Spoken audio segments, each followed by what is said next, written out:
Ini 3 usul iman kepada Allah. Baik. Sebelum kita beredar daripada rukun iman yang pertama ini, mari kita jawab satu masalah.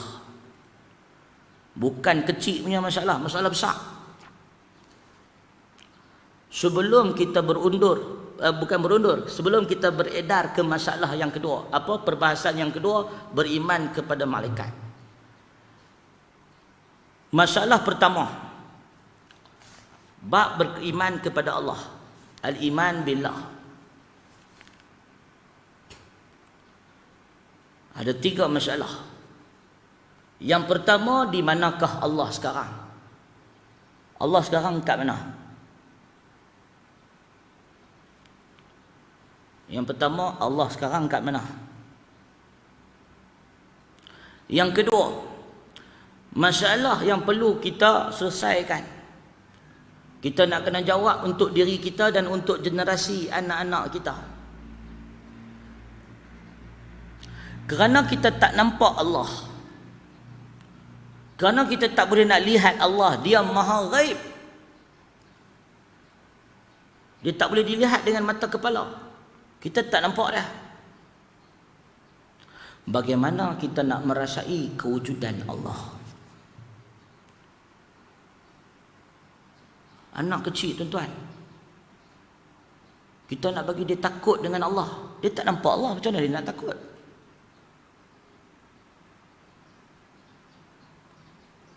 Dia bukan nak tipu, dia cakap terang lah.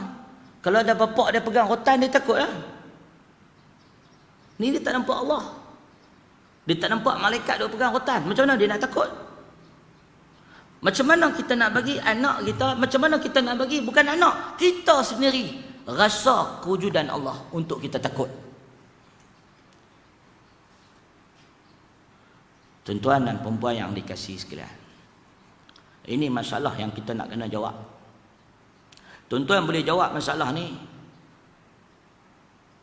maka anak cucu tuan-tuan, insya-Allah, jika mereka boleh menjawab soalan ini, insya-Allah mereka akan banyak terselamat daripada fitnah dan syubhat kekufuran.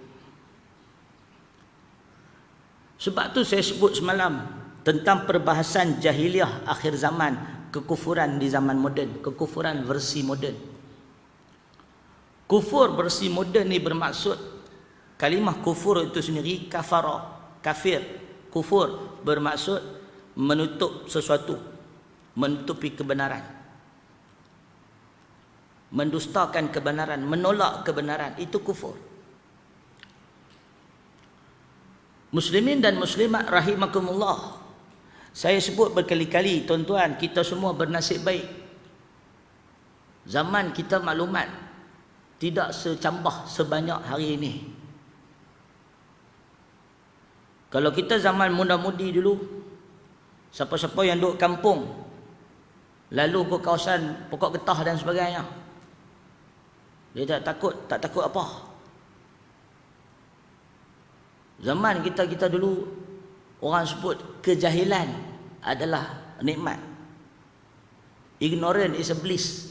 Kejahilan itu adalah nikmat. Disebabkan kita banyak benda kita tak tahu, kita senang nak percaya. Budak kaki bengkak, kita kata apa? Orang tua bagi tahu, ni kena sihir, kena jin. Kita pun percaya. Budak kepala bengkak, kita kata ni mesti sihir ni. Kita pun percaya. Senang nak percaya. Pasal kita bukan tahu pun. Tapi dengan perkembangan ilmu sains, budak kepala bengkak, rupanya dalam kepala dia ada sel darah yang rosak, ada sel kanser ketumbuhan. Budak kaki bengkak, rupanya ada virus, ada bakteria. Maka zaman sekarang, semua benda boleh explain. Semua benda boleh explain. Jadi bila boleh explain, boleh tunjuk bukti dalam bentuk empirical proof, bukti secara depan mata, boleh nampak. Kelajuan kilat pun boleh dikira kelajuan dia. Maka bila zaman begitu moden, canggih macam ni, semua benda boleh dilihat, timbul keraguan dalam hati kita. Kenapa Allah tak boleh lihat? Kenapa benda-benda gaib, syaitan, jin dan sebagainya kita belum berjaya buktikan wujud? Dia mula mai ragu, mai. Mungkin pada kita tak ada, pasal kita tak lalu zaman tu, tapi anak-anak ada. Mereka duk ragu ni. Generasi muda kita duk ragu dengan keimanan. Mana Tuhan dia? Sebab tu kes bunuh diri meningkat di kalangan anak-anak muda. Tuan-tuan masih ingat tak di negara kita? Jarang ada kes bunuh diri. Jarang ada kes bunuh diri dulu-dulu. Sekarang kes bunuh diri terjun Jabatan Pulau Pinang. Dalam tahun ni saja dah berapa kali orang duk terjun Jabatan Pulau Pinang. Pasal apa jadi begitu? Bila mana ditimpa musibah, bila mana ditimpa ujian, dia tak nampak Allah. Dia tak nampak Allah. Dia tidak merasai hubungan dia dengan Allah. Dia merasakan dirinya kesorangan dalam hidup ini. Dia rasakan dengan mati, kesedihan dia akan tamat. Seolah-olah tidak ada hari kebangkitan dan hari kiamat. Dia tak yakin. Tuan-tuan, sebab itu Nabi sebut tentang Dajjal. Dalam hadis yang disebut oleh Nabi SAW, tidak ada fitnah yang lebih besar bagi umat ini melainkan fitnah Dajjal. Dan Dajjal dia mengaku dirinya Tuhan. Orang boleh nampak dia.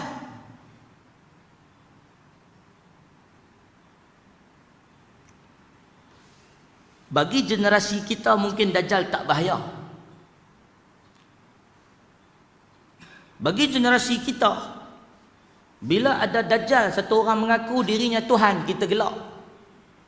Tetapi bagi generasi anak-anak kita yang sudah tak mampu nak percaya benda yang mereka tak nampak, maka mereka hanya mahu bertuhankan dengan Tuhan yang dapat dilihat dengan mata, maka mereka akan terima Dajjal sebagai Tuhan. Sebab Dajjal ni, dia mengaku dirinya Tuhan, dia boleh nampak. Bagi anak-anak kita, generasi kita yang telah dididik dengan kebendaan,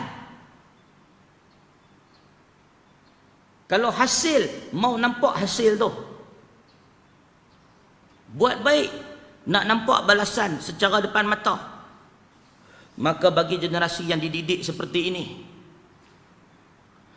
dia akan mahu Tuhan yang dapat dilihat dengan mata.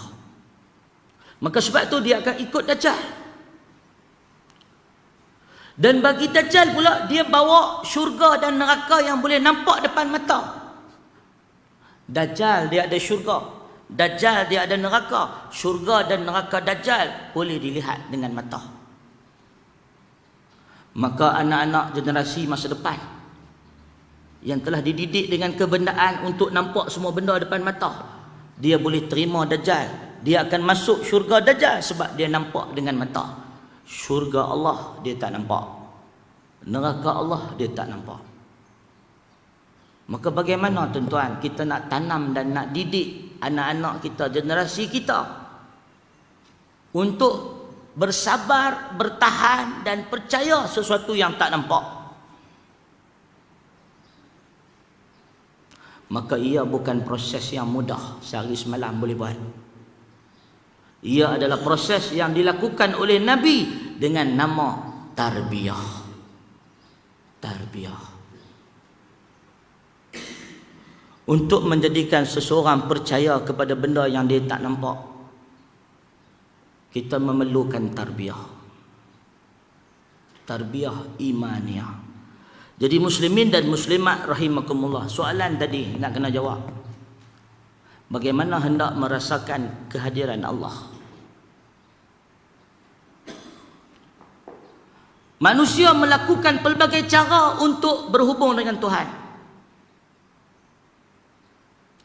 Maka sebab itu ada orang-orang sufi mencipta pelbagai wirid, pelbagai zikir, pelbagai jenis tarikat dan cara untuk mendekat diri kepada Tuhan. Ada yang pergi ke kubur, ada yang pergi beruzlah, ada yang pergi ke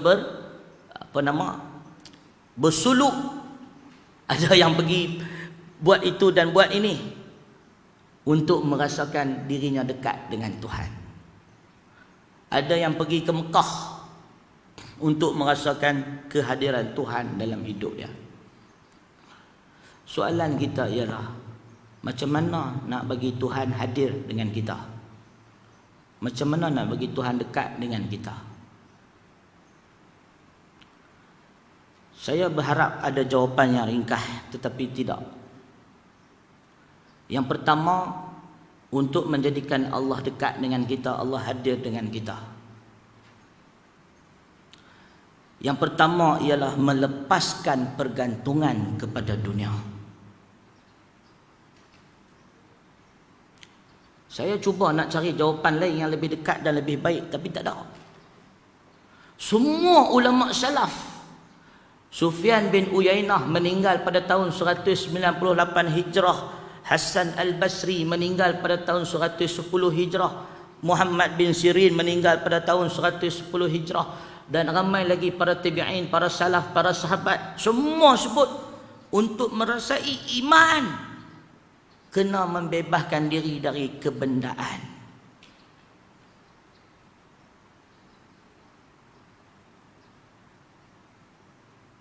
Sebab itu kita hairan kenapa ada orang-orang yang terkenal, yang memiliki kekayaan, yang memiliki kemewahan, bila Allah uji dia dengan penyakit-penyakit terminal, orang panggil penyakit terminal, penyakit kanser, penyakit-penyakit yang tidak boleh sembuh,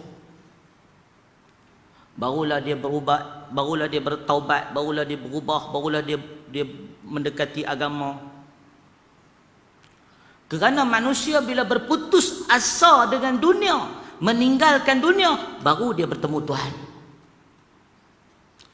Tuhan tidak akan ditemui oleh orang-orang yang berada dengan Tuhan-Tuhan palsu. Kena buang Tuhan-Tuhan palsu dalam hidup kita. Buang kewangan. Bukan suruh pergi buang. Jangan buang lah. Kalau nak buang, bagi kat saya. Tak, bukan nak pergi suruh buang duit dah. Jangan buang duit. Nak buang duit, bagi kat saya. Yang saya suruh buang ni maknanya buang dalam hati kita. Kata Imam Muhammad bin Sirin, tidak akan mencintai Allah orang yang dalam hatinya mencintai dunia. Takkan. Takkan mencintai Allah orang yang dalam hatinya mencintai dunia. Buang dunia dulu, baru boleh masuk cinta Allah, baru boleh merasai kewujudan Allah, baru boleh merasai kehadiran Allah, dekat dengan dia. Inni qarib, kata Allah, aku dekat. Tapi kita tak rasa pasal ditutupi oleh dunia. Alangkah bagus kalau ada jawapan lain yang lebih mudah, tapi tak ada. Ni jawapan dia. Macam mana nak bagi iman dalam diri kita bila kita meninggalkan dunia? Muslimin dan muslimat rahimakumullah. Sebab tu kita tengok orang-orang yang telah meninggalkan dunia, maka dia bertemu Tuhan. Dia bertemu Tuhan. Dia tinggalkan kemasyhuran, dia tinggalkan jawatan, dia tinggalkan kedudukan, dia tinggalkan harta benda, dan dia bertemu Tuhan. Baik penyanyi, baik pelakon, baik artis, baik orang-orang popular, bila dia tinggalkan dunia, dia bertemu Tuhan. Yang kedua, bagaimana kita nak merasai kewujudan Allah? Bagaimana kita nak rasa bertuhan? Tuan-tuan, bila kita mengenali diri kita, kenal diri kita sebagaimana Allah sebut dalam Al-Quran, pada diri kamu, wa fi anfusikum, pada diri kamu sendiri terdapat tanda-tanda kebesaran kami. Tanda-tanda kebesaran Allah terdapat pada diri kita sendiri. Tengok diri kita. Dengan merasai lemahnya kita, seorang tabi'in masuk jumpa Harun al-Rashid. Dia kata kepada Harun al-Rashid, Abu Hazim, dia masuk bertemu dengan Harun al-Rashid. Dia kata, wahai Amirul Mukminin, wahai Amirul Mukminin. Masa tu Harun Ar-Rasyid nak minum air. Dia kata, tunggu sat, jangan minum lagi. Dia kata, kalau Allah, aku nak tanya soalan dekat Amirul Mukminin, kalau Allah menahan minuman ni dari masuk dalam badan kamu, Allah tak bagi kamu minum, kecuali kamu perlu membayar harga untuk minum air ni, berapa yang sanggup kamu bayar? Dia kata, kalau Allah tak bagi aku minum air atas muka bumi ni, melainkan aku bayar harga dia, aku sanggup bayar dengan separuh kerajaan aku. Lalu tabi'in ni kata, minum. Harun Ar-Rasyid pun minum.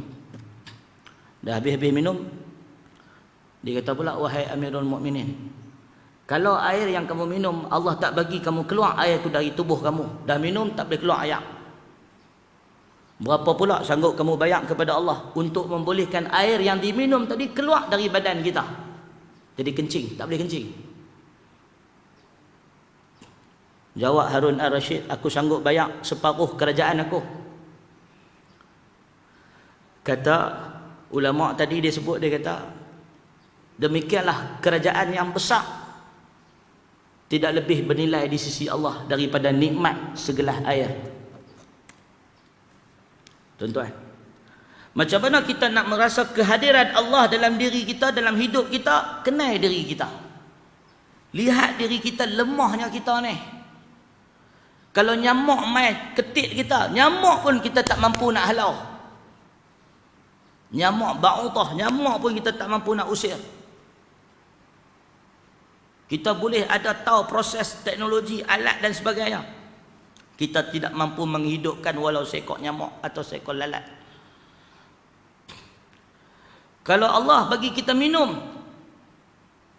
tiba-tiba dah minum air banyak, tak boleh kencing, pergi hospital, muka gelabah, pasal apa? Tak boleh kencing, tak boleh berak. Tuan-tuan jangan buat main, ada orang dia tak boleh berak, sembelit, tak boleh nak berak. Pergi hospital, doktor bagi julap pun tak boleh berak.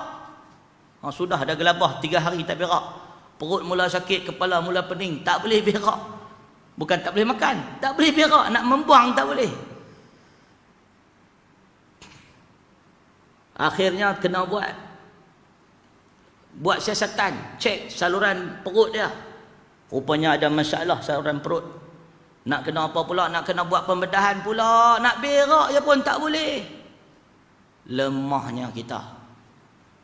Lemahnya kita. Melihat lemahnya kita hari ini.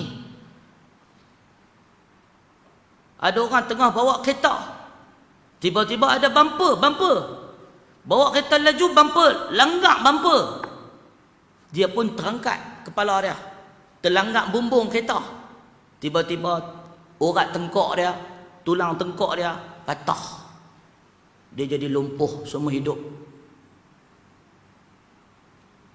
Orang panggil freak accident, kemalangan yang pelik. Boleh jadi.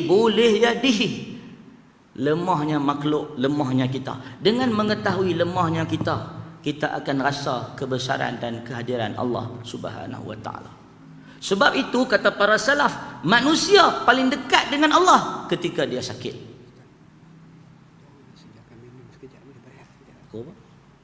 Baik sekejap. Baik, saya habis sikit.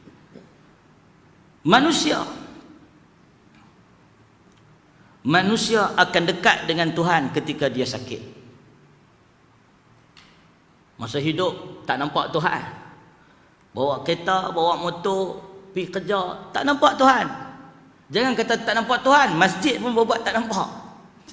Waktu azan kan bawa kereta lalu masjid, tak nampak masjid, buat tak nampak. Tetapi bila sakit, masuk hospital, Allah